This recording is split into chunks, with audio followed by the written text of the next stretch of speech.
Severus Snape remains one of the most compelling enigmas in the Harry Potter films, and in Half-Blood Prince his dual allegiance becomes the central puzzle that drives both tension and emotion. From the moment we see him silhouette sharp against the dim corridors of Hogwarts, there is a sense of a man who exists in two worlds at once, the austere potions master and the shadowed architect of secrets. The film gives us so many hints, little gestures and single lines, that when we stitch them together they paint a portrait of a man trapped between duty and memory. "You do not know the first thing about me," he tells us in his usual clipped manner. Yet the film invites us to look closer, to read the scars beneath the robes. Snape's Half-Blood Prince persona is first introduced through the battered textbook, its margins a map of an intellect both brilliant and misanthropic. The camera lingers on the spidery handwriting, the innovative potions techniques and cutting hexes, and we begin to see a private version of Snape I who delighted in mastery and solitude. The voiceover of his presence is not explained by a single monologue. Instead, the film gives us an embodied performance, a man who keeps knowledge close like a talisman. It is curious that a boy like you should acquire his power from a book like that, someone might have said in less subtle films, but here the book is a mirror for his younger self, the half-blood prince, an alias that hints at lineage and pain, a name he uses like armor. His relationship with Dumbledore is the axis on which Snape's world spins. Their interactions are compact, formal, and fraught with an intimacy that comes from mutual reliance and deep, ineffable history. Dumbledore's quiet requests and Snape's grim compliance suggest layers of negotiation that are never fully spelled out in dialogue, yet certain lines land like anchors. "Severus," Dumbledore says, and the single name carries more than a summons. Snape's reply is measured, but his actions are where the story lives. He agrees to Dumbledore's plans, and the film layers those moments with close-ups of his face calm, resolute, but not untroubled. When Dumbledore asks for loyalty, it is not a formality, but a heavy, binding contract. The film frames their bond as one of complicated trust. Dumbledore trusting Snape with morally corrosive tasks. Snape trusting Dumbledore with knowledge that stings. "You know what I must do," Dumbledore murmurs in tones that are almost confessional, and Snape's presence beside him is both shield and blade. Watching Snape's protection of Harry is perhaps the most emotionally ambivalent thread. The film makes clear that Snape's behavior is not simply malice toward the boy. It is layered contempt seasoned with an unwilling streak of guardianship.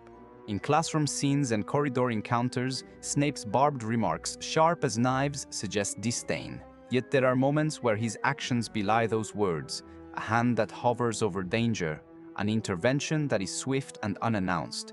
He saves Harry from certain peril with the same economy he uses in speech.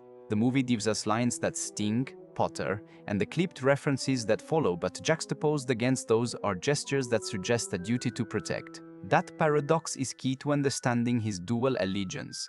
He can be protector and tormentor simultaneously, and the film never asks us to choose between the two. Instead, it asks us to live with the tension. Ambiguity is the film's masterstroke with Snape. At every turn, the audience is asked to weigh evidence and still feels unsatisfied. Even when Snape confronts the Death Eaters and moves through sequences with lethal competence, the camera does not allow easy closure. We are shown acts but not the heart behind them. One line echoes in this ambiguity. When questioned about motives, the film offers nothing definitive, only the unsteady rhythm of his footsteps and the hard set of his jaw. When Draco Malfoy trembles with pressure and Snape arrives, the question becomes, is Snape acting on Dumbledore's request or his own dark calculus?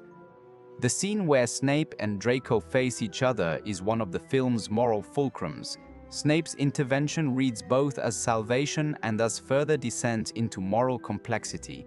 The Half-Blood Prince persona complicates every interpretation of Snape's actions. That persona is not merely a clever alias. It is a statement about identity forged in secrecy. It hints at Origin's blood status, personal history, and at a young man who found solace in invention and rule-breaking that made him powerful. The film doesn't spell out his early life in detail, but it gives us a sense of a younger Snape, the defensive intellect, the craving for efficacy, the readiness to lash out through words or wand, always A single word later in the series will crystallize his enduring affection and regret, but even in Half-Blood Prince we see the scaffolding of that sentiment. The Half-Blood Prince is the brilliant, bitter core. The potion's master is the protective outer shell, and the man before Dumbledore is the one willing to engage in terrifying bargains. Dumbledore's dependence on Snape is both strategic and profoundly human. The old headmaster knows better than most the danger of overt heroics. He chooses subtler, morally ambiguous paths. We are only as strong as we are united, as weak as we are divided. He might have intoned in another moment, but in private he crafts plans that require people like Snape, people who can inhabit darkness for the sake of an eventual light.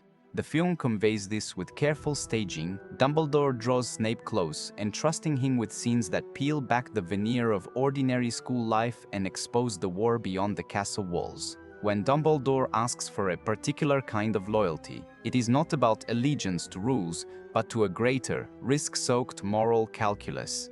Yet Snape's loyalty remains stubbornly unreadable. Even when he acts to defend Harry or to execute Dumbledore's directive, there is an undercurrent of personal motive. He is not merely an instrument. Consider the moments when he watches Harry from afar. His gaze is not neutral. The film places long shots where Snape is a dark figure observing a younger man who looks uncannily like the boy he once loved or loathed, depending on the memory you bring to the scene. The camera insists we notice the emotional residue. "You have your mother's eyes," Dumbledore tells Harry in a tender aside, and that invocation of Lily's presence reframes Snape's regard, his enmity with James Potter, his regret at Lily's fate, and the enduring ache that underpins many of his choices. The scene in the Astronomy Tower is the film's moral and cinematic climax, and it reveals the slick surface of ambiguity the clearest. The sequence plays out with taut choreography and a silence that presses on the viewer. When Dumbledore is disarmed and vulnerable and the Death Eaters close in, the audience is strained to interpret motive.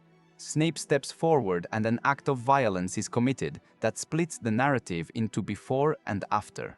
The lines exchanged are sparse but heavy, commands given, pleas unheard, and the final chilling cadence of an execution that leaves viewers divided.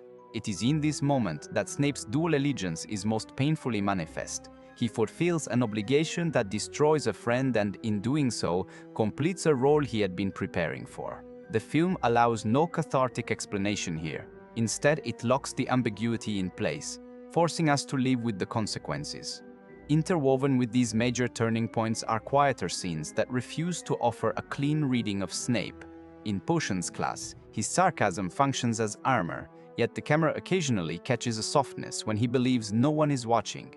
In those micro-moments, small exhalations, a delayed blink the film suggests a man who carries private grief. When other characters accuse him of cruelty, the dialogue is cutting and immediate.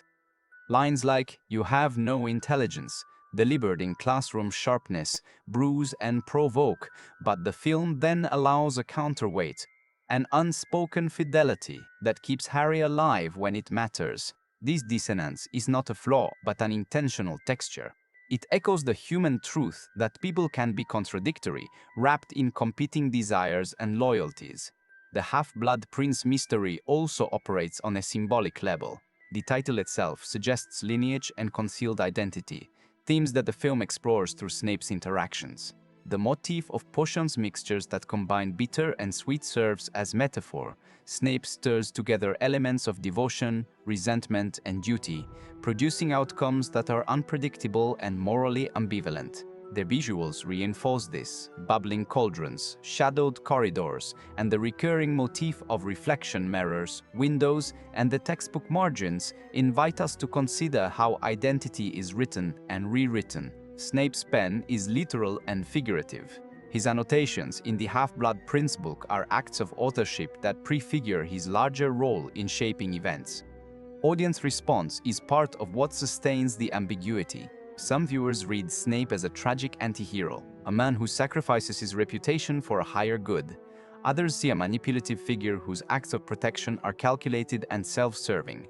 The film coyly supports both readings, deploying lines and gestures that validate each perspective. the multiplicity of possible interpretations is not an accident. It is a storytelling choice that makes Snape enduringly fascinating. He resists simple classification because he's written and performed with such layered intention. Ultimately, Half-Blood Prince leaves us unsettled because it refuses to resolve Snape's moral ledger. The film gives us acts and fragments of confession, but it withholds the final exegesis. We are left holding pivotal lines and images. The Half-Blood Prince's handwriting, Dumbledore's quiet requests, Snape's clipped retorts, and the act on the tower that fractures trust. Each element is a shard of meaning that can be arranged into multiple mosaics. The narrative invites repeated viewings precisely because each time we watch, a different alignment of motives seems plausible. In the end, Snape's dual allegiance is the film's central moral engine. He is guardian and assassin, mentor and menace, scholar and secret keeper. The Half-Blood Prince persona gives him intellectual authority, his relationship with Dumbledore grants him moral responsibility, his protection of Harry complicates our judgments, and the ambiguity of his loyalty. The fact that, even after the film's most harrowing moments, we cannot know with certainty where his true sympathies lie creates emotional resonance that lingers. The film does not hand us a neat answer. Instead, it offers the more interesting thing. A portrait of a man who must, in service to others and to his own tormented conscience, live with choices that refuse absolution. As the credits roll on Half-Blood Prince, viewers carry the same unresolved question that makes Snape a character for the ages. Who is he in the marrow, traitor or redeemer? The movie crafts that question with care, aligning visual cues, sharp lines of dialogue, and a performance that keeps motives veiled. The mystery endures because real people are rarely consistent. They are mixtures, like potions, of contradictory ingredients. In Snape, we find a compelling, maddening mixture.